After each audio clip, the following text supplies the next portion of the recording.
Welcome to Christian Warrior Training. My name is Keith. In this episode, we're going to talk about less lethal options, things other than your gun, in handling violent people and critical incidents. Before we start, though, if you find what we're giving you helpful, then hit the subscribe button, hit the like button, leave a comment. It helps the algorithm know that it needs to show it to other people, and it really helps us out. It helps other Christian men see these videos, so it helps them help secure their church. Also, we have articles every week that come out in christianwarriortraining.com. We send it to you by email. So if you don't want to miss anything, head on over to christianwarriortraining.com and go ahead and sign up. Give me your email. I'm not going to spam you. I'm only going to give you these articles. I don't share my list. It is hosted over at Substack, so it is a pretty safe place to be. All right. Now, let's get into it. Let's talk about the different options that are out there. Now, why you want a less lethal option is because if you just give your team a handgun and nothing else, you're basically letting them decide to take care of all incidents with either their mouth, their fists, or a gun. And that's not really good options. You need something kind of an intermediary, because most incidents that we deal with at church are not going to be a deadly force incident.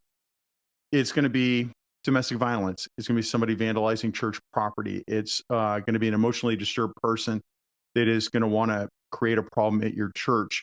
And punching and using a gun aren't always your best options. There's kind of this gray area in between.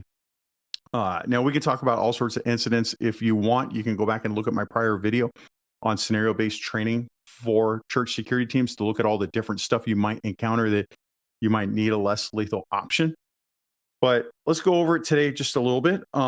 First one is collapsible batons. Now, a lot of people want to go with the standard ASP collapsible baton.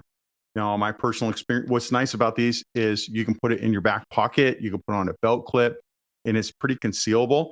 And then when you need it, you can just go ahead, pull it out, and then you can strike somebody if you need to.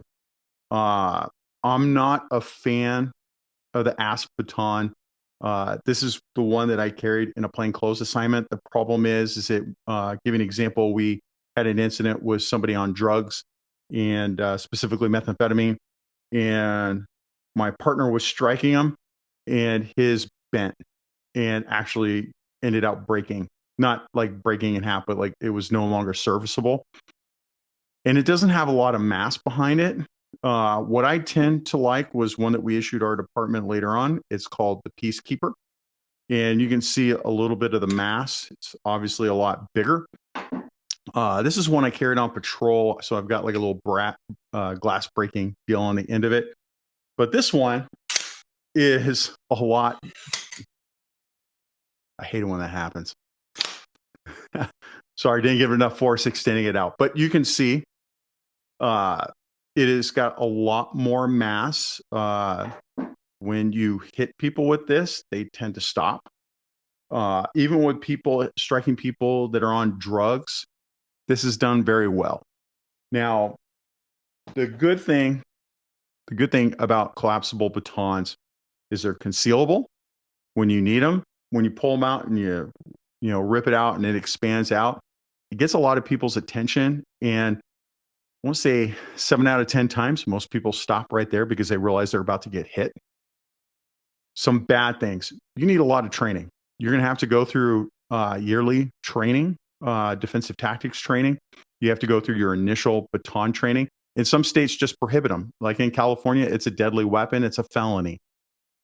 In the great state of Idaho, it's not even a crime. We don't have any deadly weapons. You can do whatever you want. That's why I moved here. There are a lot of issues with it. It might be prohibited by law. Lots of training. You got to get a certified instructor in there to teach you how to use it. The other issue is if you pull it out and you get ready to schwack somebody with it and you pull it out and you're like, get back. Some states, if you don't have an issue where you're protecting yourself, it could be construed as displaying a weapon, which in some states is a misdemeanor. So personally, for teams that have people that would need to get the training, I don't think it's really a viable option. It is too much training, a lot of liability, but it's an option. Next up is pepper spray. All right. So obviously you're not going to carry the big Mark 9 one. This is made more for law enforcement and riot control situations where you're going to spray a bunch of people and keep them back. They make tiny ones. And I think this is the best option for church. And I know in the comments, people are going to be in there just saying baton's the best because it's the, hit a single person. And the other thing they're going to say in the comments is if you spray somebody, you've just wiped the entire church out and everybody's contaminated. And that's not entirely true. Pepper spray was my go-to. I liked it because if you can't see, you can't hit me. And it worked out very well. If you use it in a church, is there going to be some secondary spray? There might be.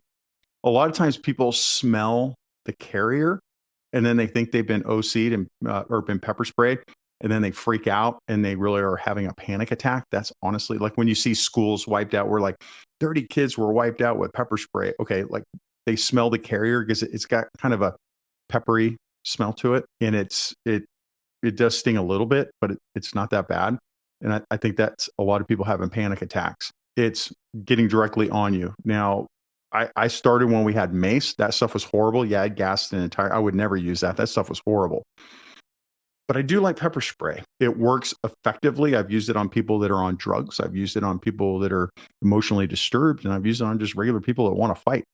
And it tends to take the fight out of a lot of people. And I like that. There's not a lot of training that goes with it. You are looking at about 4 to 8 hours of training, and then you're done. And there's a lot of instructors out there, and a lot of states, even California, which is the most restrictive state for all of this stuff, even they allow pepper spray. So I think it's your best option. Now, last but not least is a taser. Now, there are civilian tasers.